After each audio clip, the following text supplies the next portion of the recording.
Hi everyone, we are back. We're gonna do it again.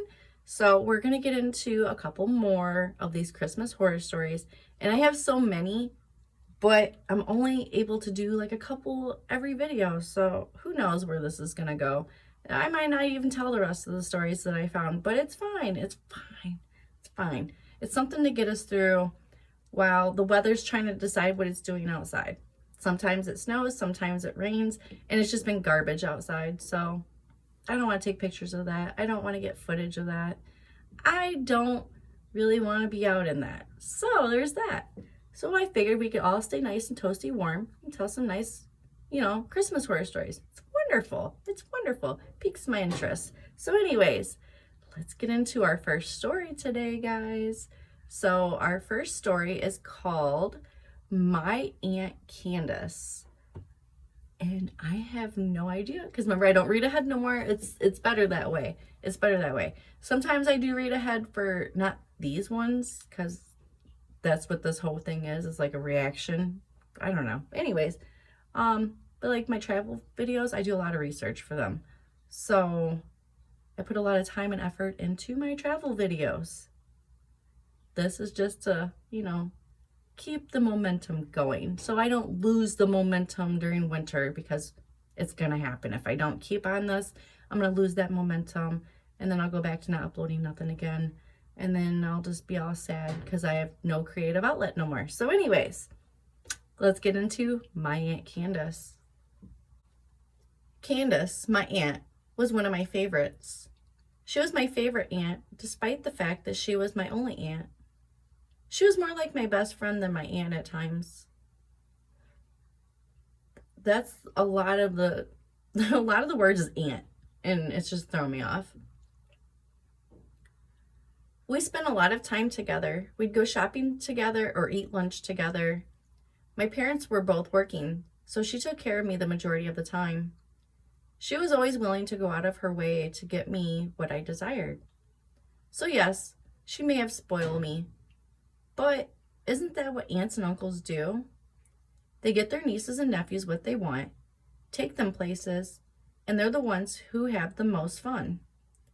As a result, you can imagine how heartbroken I was when she passed away. She died when I was 13 years old. I can recall crying a lot. She was quite essential to me.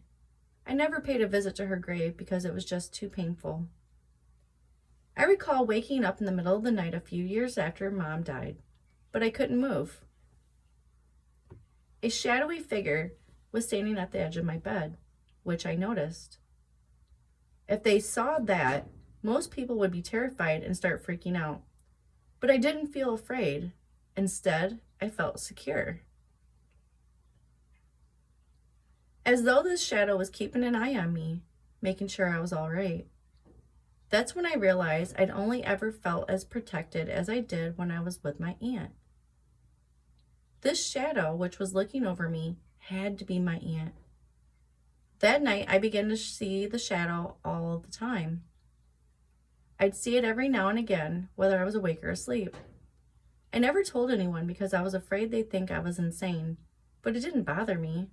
I was simply relieved to see my Aunt Candace again. When I needed her, she was always there for me. I thought it was the end of the world when I got into a quarrel with one of my friends or when I was going through my first breakup. But she helped me get through it. She never spoke, preferring instead to stand or sit beside me. It may not appear to much, but it was quite beneficial. You don't always need counsel or a solution to a problem. Sometimes all you need is a friend to listen to you. And that's exactly what she was. She even made an appearance at my high school graduation. My family continues to believe that I waved to a friend. Now that I was older and knew that my aunt was with me, I considered paying a visit to her cemetery, despite the fact that I had never returned after the funeral. I put it off for a few years going by. For that day, I got all dolled up. I dressed up in a great suit and tie because I wanted to make a good impression. I walked the entire distance. I walked through the cemetery for a few minutes until I came across her grave. The lettering on her tombstone had faded over time, but they were still legible. It said Candace Abigail Roberts was born on April 3rd, 1930, and died on August 17th, 2013. Love and memories keep her alive. I turned to face my aunt when I finished reading it because I felt a hand on my shoulder. I was on the verge of crying when I turned around to find a ghost-like creature standing over Aunt Candace's grave. My aunt was the ghost-like figure. She stood there, a scared expression on her face, pointing behind me.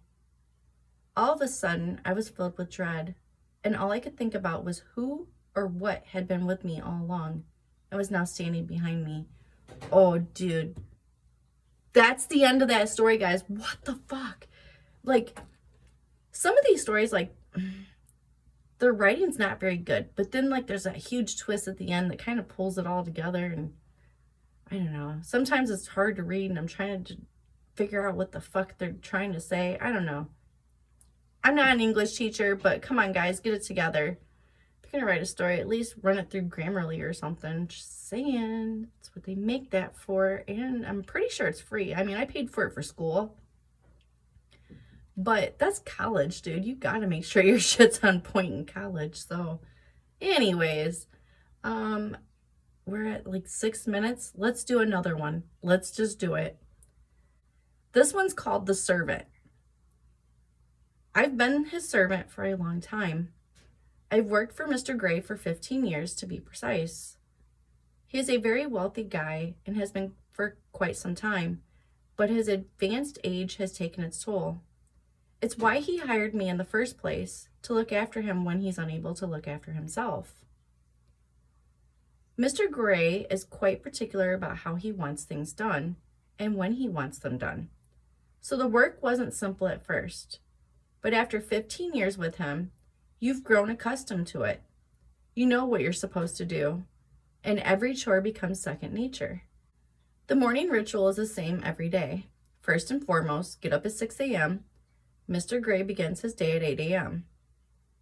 These are non-negotiable timings. Begin with a freshly brewed pot of coffee. Coffee should never be more than a day old. Second, if you didn't do the dishes the night before, do them first thing in the morning. No one wants to think about a dirty sink. Vacuum the floors, walls, and ceilings is the third step. The more time you wait, the more dust accumulates.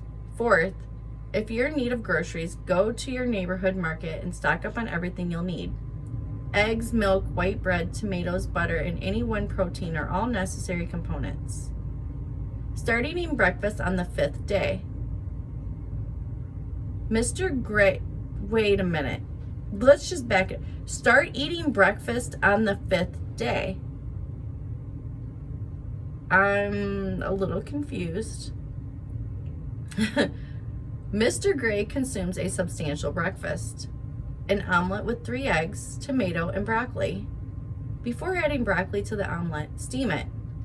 2 slices of toasted white bread, toasted to perfection, not too light, not too dark. Be generous with the butter on the 2 pieces of bread. Finally, pour the coffee into a big glass and serve it black with no sugar. Ugh. Mr. Gray prefers his coffee at room temperature. That's how it goes every morning. Mr. Gray takes his breakfast in bed, so I put the food and drink on a tray and carried it to him. A knock, a total of 3 times. I shall enter without permission if he does not react to the first 3 knocks. When I walked into his room, the temperature difference was immediately apparent. Mr. Gray's chamber should be kept between 30 and 40 degrees Fahrenheit at all times. I take a step to the side of his bed and place the tray on the floor. Mr. Gray, your breakfast is ready. His food is left untouched, with just the flies partaking, as is customary. I grab my meal and go out of the room. I'll have to remember to include air freshener among the essentials. Mr. Gray is starting to decompose, and he has a highly delicate sense of smell, so the scent lingering in his chamber will irritate him. Shut the fuck up. All right, guys. I can't. That's just hilarious to me. That one wasn't funny though. I mean, that one wasn't scary. That one was funny. So I was like, the whole 5 days thing. I'm like, day 5 you can eat. Okay. Now I see. Why are you gonna feed a dead body every day? I mean, there's already flies in there. Let's just add to that. So anyways, I would love to hear your guys' comments down below. And if you liked my video, please give me a thumbs up. If you'd like to see more videos like this, please subscribe. And as always, I appreciate you guys. You guys are great. You guys are fucking great. I appreciate it. So anyways, you guys have a great day, and I'll see you in the next one. Bye.